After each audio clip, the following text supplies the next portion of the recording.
আমরা তারাবি পড়ি করাকাত। আজও দেশ জুড়ে বিরাট বিতর্ক তারাবি 8 রাকাত না 20 রাকাত। আর ইউটিউবের যুগে তার ছড়াছড়ি যাচ্ছে, এ মাদানি ও মাদানি ও পিস টিভির বক্তা হরদম পড়ে লেকচার মারতেছে। আর আমাদের যুবক ছেলেগুলো এরা কোরআন হাদিস কিচ্ছু না বললেও ইউটিউব চালাতে তার বিএমএ বিটি পাস করতে হয় না বাপ, ও তো মাঠ পাস, নিড়েন পাস, ঠেলা পাস, সেলাই পাস, যে কেউ ইউটিউব চালাতে পারে না।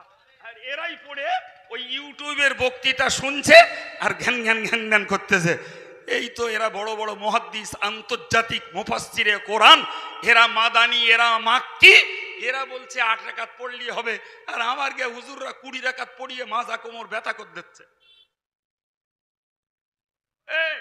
ভালো করে বুঝুন জি, রাসূল করিম সাল্লাল্লাহু আলাইহি ওয়াসাল্লাম হারগিজ রমজান মাসের 29 অথবা 30 রাত্রে তারাবি পড়েননি। আমার চ্যালেঞ্জ, রাসূল করিম সাল্লাল্লাহু আলাইহি ওয়াসাল্লাম তিনি জামাত সহ তারাবি পড়েছেন। কোন বর্ণনায় এসছে 3 রাত অথবা 4 রাত। ভালো করে বুঝুন, 8 রাকাত 20 রাকাতের প্রশ্ন পরে থাকে।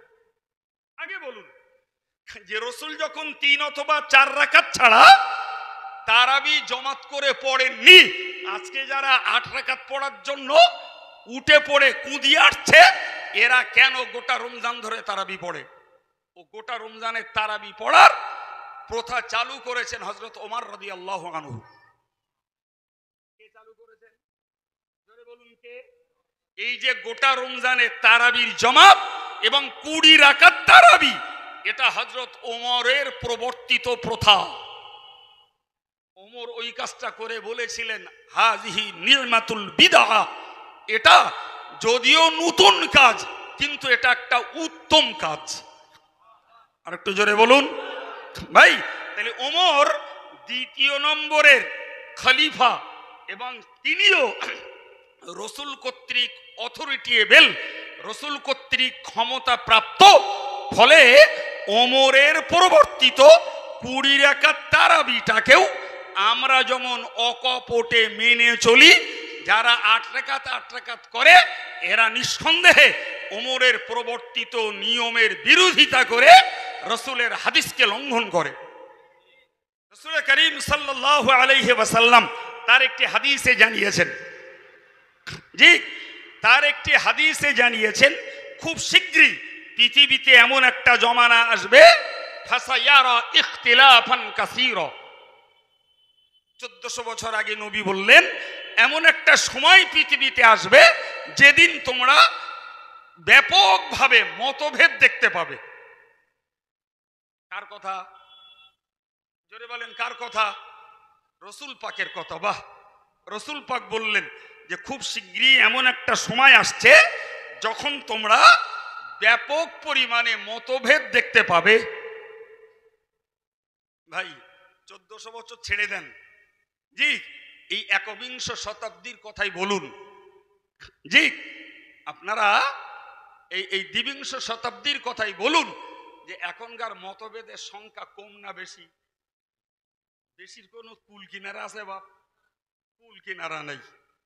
জি তাহলে 1400 বছর পেরিয়ে গেছে, হয়তো এর আগেও মতভেদ ছিল কিন্তু পরিমাণ কম ছিল, এখন পরিমাণ আরো বেশি।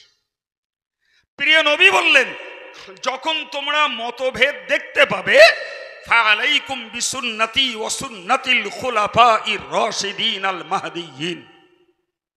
প্রিয় নবী বললেন তোমাদের জন্য আবশ্যক হলো, তোমাদের জন্য লাজিম হলো তোমরা আমার তরিকা, আমার নিয়ম, আমার প্রচলিত প্রথা এবং আমার সত্য পথ প্রাপ্ত 4 জন খলিফার প্রবর্তিত নিয়মকে আবশ্যকভাবে ধারণ করো। একদিকে বললেন আমার নিয়ম, আর একদিকে বললেন কার নিয়ম? 4 খলিফা। রাসূলুল্লাহ বলেছেন 4 খলিফার প্রবর্তিত নিয়মকে তোমরা জরুরি ভিত্তিক ধারণ করো। মুসলমানদের মাসলাহাতে, মুসলমানদের কল্যাণের জন্য তাহলে এটা তার প্রবর্তিত নিয়ম। এই নিয়ম প্রবর্তিত যেটা করেছেন এর অথরিটি, এর পাওয়ার রাষ্ট্রীয় পাওয়ার নয়, এটা তো খোদ রসুলের দেওয়া পাওয়ার।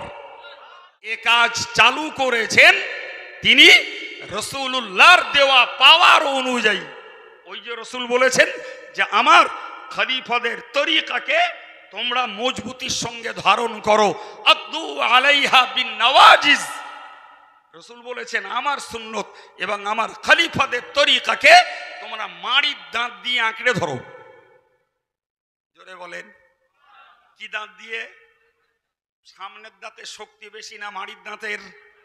এই মাড়ির দাঁত দিয়ে রসুল ধরতে বলেছেন। এই জন্যে জিন্দেগিতে ফিতনাবাজ বেদাতিরা যেন আমার নবী, আমার খলিফাদের তরিকা এবং আমার তরিকা কেউ যেন তোমাদের কাছ থেকে ছিনিয়ে নিতে না পারে, তোমাদেরকে যেন ওই তরিকা থেকে বিচ্যুত না করে দেয়। সামনের দাঁতের শক্তি কম, এ দিয়ে ধরলে যে কেউ কেড়ে নেবে, মাড়ির দাঁত দিয়ে ধরো কেউ কাটতে। এই বাক্যটাও রাসূলুল্লাহর, আদ্দু আলাইহা বিন নওয়াজিজ, তোমরা আমার নিয়মকে মাড়ির দাঁত দিয়ে আঁকড়ে ধরো।